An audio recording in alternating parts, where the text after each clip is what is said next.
Good evening viewers.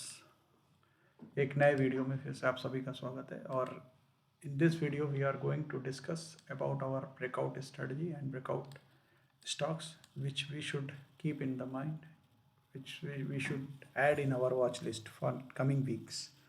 तो उसमें पहला स्टॉक्स हमारा है स्पार्क, सन फार्मा एडवांस एंजाइम जो स्टॉक है उसके ऊपर नज़र रखना है। अभी देखिए एक माइनर ब्रेकआउट लेवल पे ये ट्रेड कर रहा है जो कि 2018 का लेवल है। उसको ब्रेक करने के बाद एक अच्छा 1:2 का रिस्क रिवार्ड यहाँ पे बनेगा। मेजर जब यहाँ पे ब्रेकआउट होगा वहाँ पे एक अच्छा रिस्क रिवार्ड का सेटअप बनेगा, लेकिन उसके पहले एक छोटा सा ट्रेड सेटअप बन रहा है, इसलिए इसको 1:2 का है मिनिमम बन रहा है, तो इसमें ट्रेड को इनिशिएट किया जा सकता है। तो इसमें जो आपका इस समय करंट लेवल है, करंट लेवल पे बाई करना नहीं है, इसको ब्रेकआउट होने देना है। ब्रेकआउट के बाद अगर रिटेस्ट पे आता है तो इस रेंज में फिर से बाई करेंगे और यहाँ के टारगेट के लिए जाएंगे। तो ये पहला स्टॉक हो गया हमारा स्पार्क। दूसरा हमारा जो है ये है प्रयाग इंजीनियरिंग। तो अभी इसमें देखिए ये आपका ऑल टाइम ब्रेकआउट हाई के ब्रेकआउट के लेवल के करीब, सॉरी एक मेजर रेजिस्टेंस के लेवल के करीब पहुंचा। 2011 का रेजिस्टेंस है उसके करीब पहुंच रहा है, 35 रुपये के करीब है। तो इसके ऊपर नज़र बना के रखेंगे। जब भी इस लेवल को क्रॉस करता है, यहाँ पे मैं बना देता हूँ, इस लेवल को क्रॉस करता है और रिट्रेसमेंट लेता है, यहाँ से यहाँ तक का जो हाई बनाएगा उसका जो 50% है वहाँ पे बाइंग करेंगे। स्टॉप लॉस यही स्विंग लो रहेगा और टारगेट हमारा फर्स्ट टारगेट यहाँ पे रहेगा और सेकंड टारगेट ये रहेगा 76 रुपीज़। फर्स्ट टारगेट हमारा रहेगा नियर अबाउट 60 रुपीज़ का और फाइनल टारगेट हमारा रहेगा जो कि बहुत ऊपर है, वो रहेगा 500 के करीब। तो उतनी दूर का तो वेट हम नहीं कर सकते, लेकिन यहाँ से एक छोटा मोटा ट्रेड हम इनिशिएट कर सकते हैं 1:2 के रिस्क रिवार्ड के लिए। तो इन सारी चीज़ों को ध्यान में रखते हुए इस ट्रेड को हम लोग प्लान कर सकते हैं प्रयाग इंजीनियरिंग में। वी टू रिटेल का आप अगर चार्ट देखेंगे तो ये ऑल टाइम हाई के करीब अपने पहुँच रहा है। हमको इस आने वाले समय में इसके ऊपर नज़र रखना है। जब भी ये ब्रेकआउट हो जाता है, ब्रेकआउट के बाद रिटेस्ट पे आता है, तो ये जो आपका यहाँ से जो हाई बनाएगा इसका 50% जो है यहाँ पे हम लोग बाई करेंगे विद ये stop loss weekly closing basis पे। आपको पोजीशन साइजिंग के ऊपर बहुत ध्यान देना है। पोजीशन साइजिंग के से ही आप पैसा कमा सकते हैं।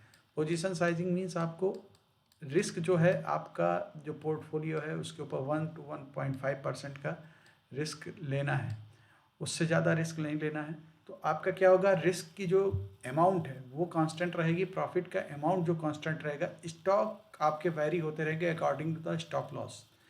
मान लीजिए कि आप 100 रुपये में खरीद रहे हैं स्टॉक और 98 रुपये का स्टॉप लॉस है, तो 2 रुपये का पर लॉट है और आपका मान लीजिए रिस्क ले सकते हैं 1000 रुपये का, तो 500 स्टॉक आप लेंगे।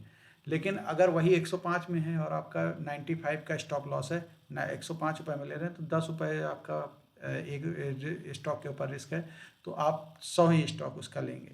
तो इस तरह से आपको पोजीशन साइजिंग अपने पोर्टफोलियो के साइज़ के हिसाब से आपको मैनेज करना है, तो ही आप पैसा बना सकते हैं। अगर आपके 50 to 60% भी आप टाइम सही होते हैं और 1:2 के लिए भी जाते हैं, तो आप एक अच्छा पैसा बना के निकलेंगे।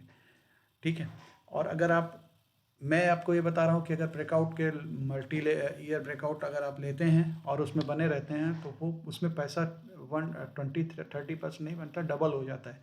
तो आपको उस तरह के पोजीशंस लेना है जिसमें आपको रिस्क आपका पता हो। आपको रिस्क मैनेज करना है, आपको पोजीशन मैनेज करना है, रिवार्ड अपने आप ही मिलेगा अगर आपके पास पेशेंस है तो।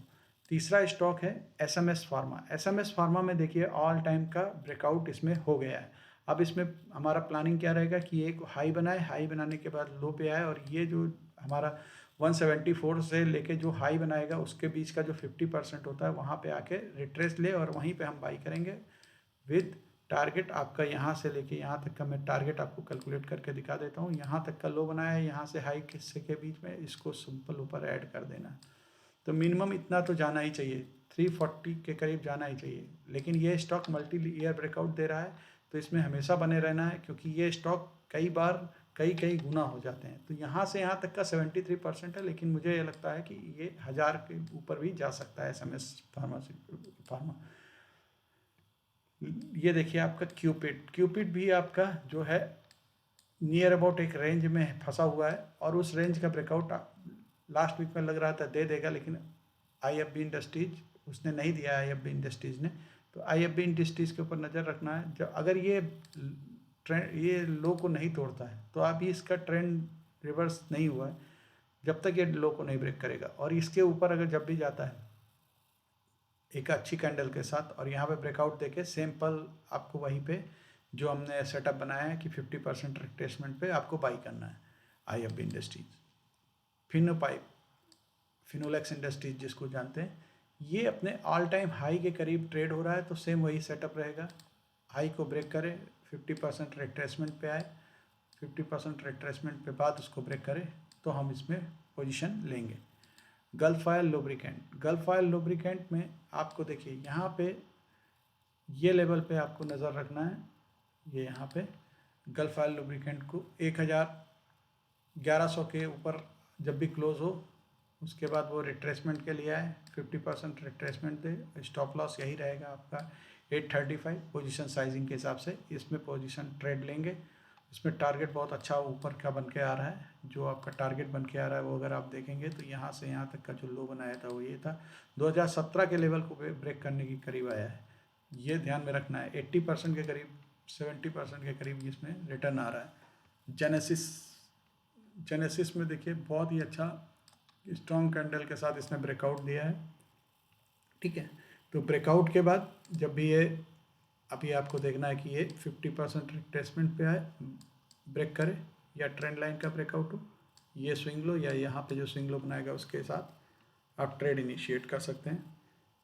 और यहाँ पे जो टारगेट बन के आ रहा है बहुत अच्छा, अगर आप जेनेसिस में देखेंगे एक अच्छा टारगेट बन के निकल के आएगा, वो आएगा 1062 का।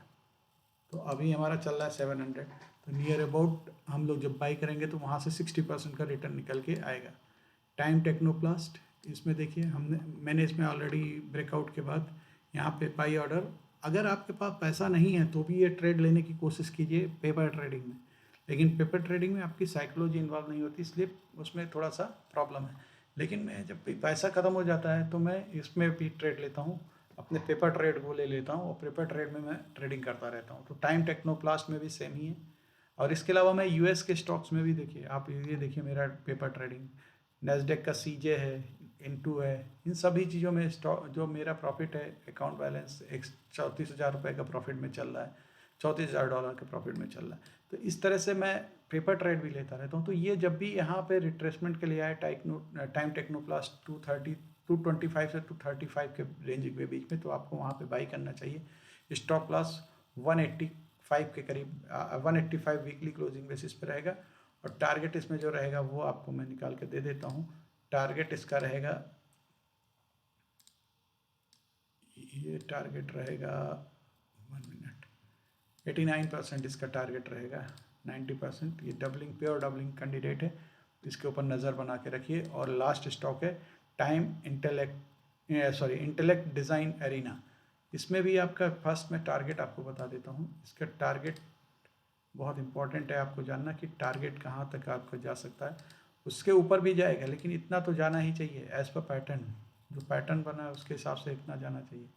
अब अगर मार्केट में कोई भी पैनिक सेलिंग आती है और ये स्टॉक इस रेंज में आता है, मैं आपको बता देता हूँ, यहाँ से अभी गिरना शुरू हुआ है, ये इस रेंज में आता है और यहाँ से ऊपर जाएगा तो फिर हम बाई करेंगे। यहाँ पे हमको 966 से 988 के बीच में बाई करना चाहिए। स्टॉप लॉस हमारा 861 के करीब रहना चाहिए।